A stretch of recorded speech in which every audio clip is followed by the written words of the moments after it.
Hello everyone, welcome to my channel. I hope everyone is having a wonderful day. Before starting the video, please go ahead and hit the subscribe button and give this video a like up. Nana Visitor proudly looks back on her time on Star Trek Deep Space Nine as a flashpoint for the continuing evolution of how women in Star Trek are portrayed. Visitor played Major Kira Nerys in all 7 seasons of Star Trek Deep Space Nine, who was the first officer of Captain Benjamin Sisko Avery Brooks. In 2024, Nana Visitor wrote Star Trek Open a Channel, a woman's trek, seeking to understand how Star Trek has portrayed women throughout the generations. Visitor interviewed many of her fellow actors, learning from the stories of the women of Star Trek, the original series, to the female-centric cast of Star Trek Strange New Worlds. Visitor has been gratified by the success of Star Trek Open a Channel, a woman's trek, which has been read by male Star Trek fans and people in the industry, as well as women. Visitor says the lesson of Open a Channel can be summed up by what Star Trek Lower Decks creator Mike MC Mahan told her. If you love a system, you must question it to keep yourself healthy and the system healthy. And I believe that's true. Nana adds. Screen Rant's John Orquiola had the honor of chatting with Nana Visitor about playing the revolutionary Major Kira Nerys on Star Trek Deep Space Nine and her appearance at Creation Entertainment's STCHI Trek to Chicago convention, where Nana will join Star Trek fans at a DS9-themed cocktail hour. Screen Rant. DS9's female characters were the real revolution in Star Trek. In terms of the kind of stories and the depth of characterizations you had, I don't think you get to Captain Janeway or Seven of Nine or Michael Burnham or Mariner without DS9 laying that foundation. Kira had stories that were incredible. The type of stuff that Kira got to do and the scope of her life, her romances, and her religion. I think Burnham is really the only one in modern Star Trek to come close to the kind of stuff you got to do. Screen Rant. If you had a time machine and you could pick any of the women from the other Star Trek shows to bring to DS9 and integrate that character and that actor into your show, who do you think would fit in best in your show? Screen Rant. I did a little Star Trek math. In the timeline of Star Trek, DS9 ended in 2375. That was when the finale happened. And then you appeared on Lower Decks as Kira, and that happened in 2381. So 6 years. And then Lower Decks ended 2 years later. So, assume Kira is still running DS9. That means Kira has possibly run the station for 8 years, and that's longer than Captain Sisko. Screen Rant. It's a testament to what a milestone character Kira is that she's still in command of the station. Do you have any thoughts about how Sisko's original mission when the show started was to bring Bajor to the Federation? And then 7 years goes by. The Dominion War happens. The show ends, and Bajor still wasn't a member of the Federation, and we don't actually know if they ever joined, which I think is really interesting. Screen Rant. Kira had a few love interests on DS9. One of the things I totally agree with you about that would never happen is Kira and Dukat. God knows, Dukat tried all 7 years. But even if Dukat didn't sleep with Kira's mother, nothing could be more wrong than Kira and Dukat together. Screen Rant. You were pregnant during DS9 Season 5, and they concocted that whole storyline where Kira was a surrogate of Keiko and Miles O'Brien's baby so that you could be pregnant on the show. There was a point in that storyline where Kira and Miles were attracted to each other, and they almost did something, and then they stopped themselves. Do you have any memories of playing that? Screen Rant. I remember in the documentary, What We Leave Behind, showrunner Ira Steven Behr didn't give himself a checkmark because he didn't do enough LGBTQ stories and representation. Screen Rant. My favorite Kira romance, to be honest, my favorite of all Star Trek romances, is Kira and Odo. Unrequited love is something I think we can all relate to. And then it's a story of pining for a girl, unrequited love, feeling you're not good enough, and then you level up, and then you get the girl.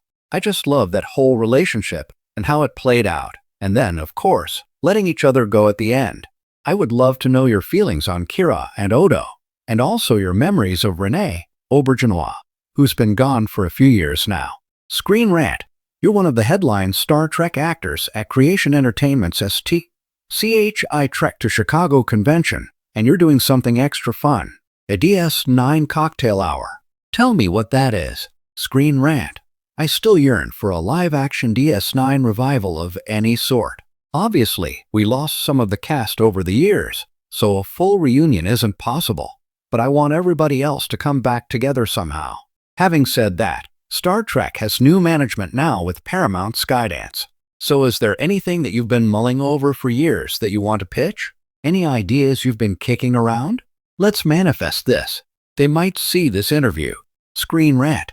One of the shows I really loved after DS9 ended was Dark Angel. You came on at the end of Season 1 as the villain, Dr. Elizabeth Renfro. Do you have memories of your time on that show? Nana Visitor often says that stepping back into the boots of Major Kira Nerys feels like touching a live wire.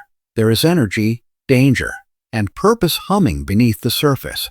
When she looks back on her years aboard Deep Space Nine, she doesn't simply recall scripts or costumes or prosthetics. She remembers a revolution quietly unfolding in prime time, carried forward through the fire of a woman who refused to be softened for anyone's comfort. Sitting in a quiet corner of her home, decades after the series first aired, Visitor can still feel the thrumming pulse of the promenade, the hum of the station systems, and the gravity of the stories she helped bring to life. Kira isn't a character you leave behind. She imagines herself saying in this reflective piece, she's someone who stands beside you, reminding you to raise your voice. A character born in the aftermath of trauma, Kira's arrival on screen was a jolt. She was angry, unpolished, unafraid, and unapologetically shaped by occupation and war. She carried grief as armor and hope as a weapon. Visitor remembers how early reactions were polarized. Some viewers loved her rawness. Others resisted a female character allowed to be abrasive without being labeled a villain. But that complexity was the point.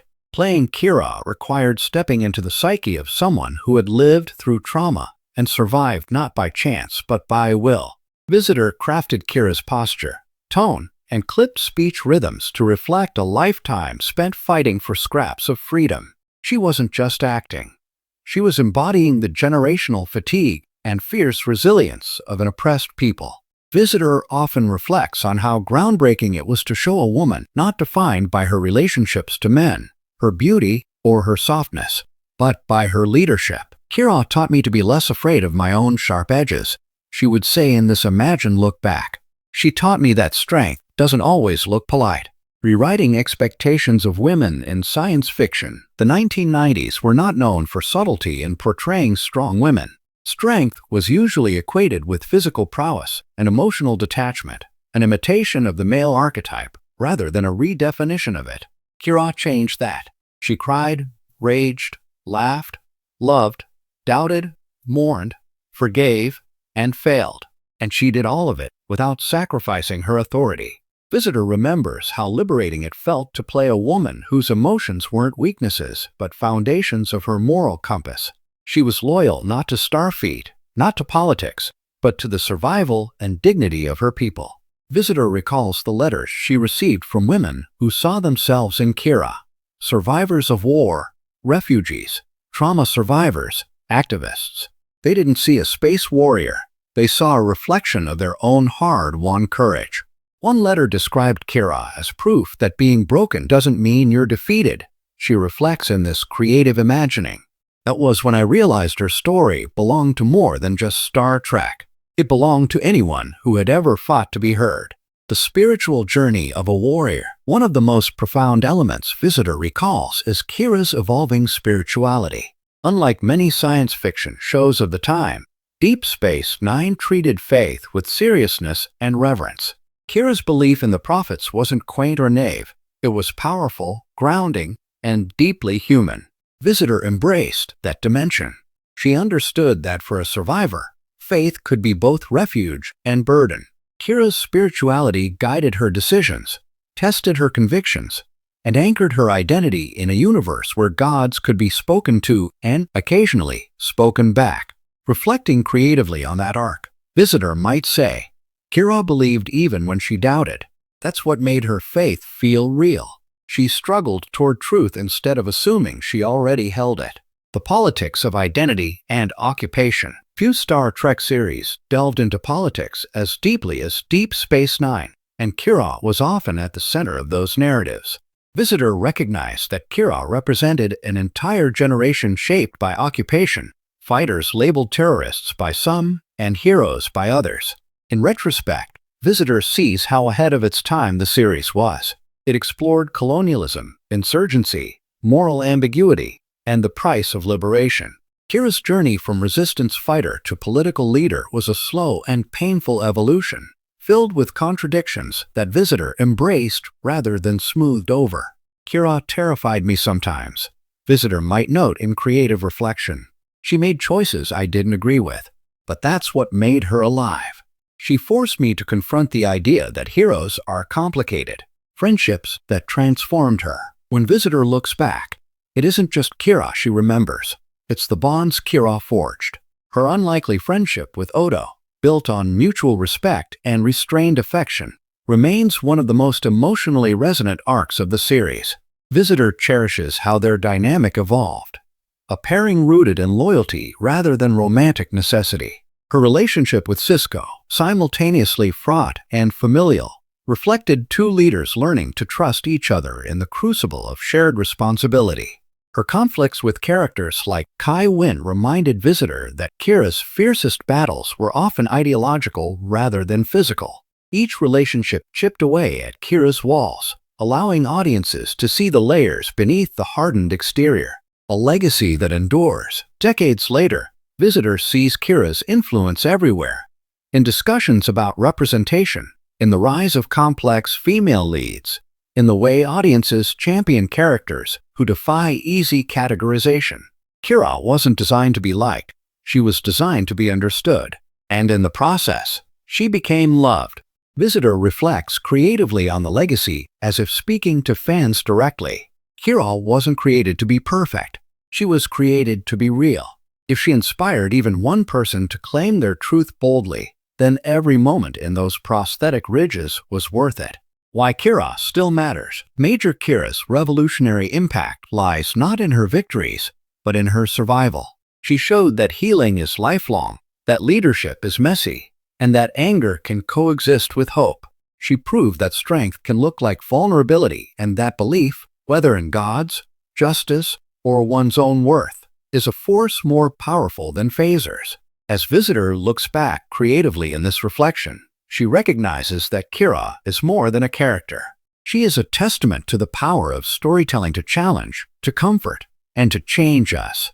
And in that sense, Kira Nerys continues to fight, not against Cardassians, but against the quiet erasure of stories about women who refuse to be anything less than whole. Thanks for watching this video. Please subscribe to our YouTube channel and stay with us.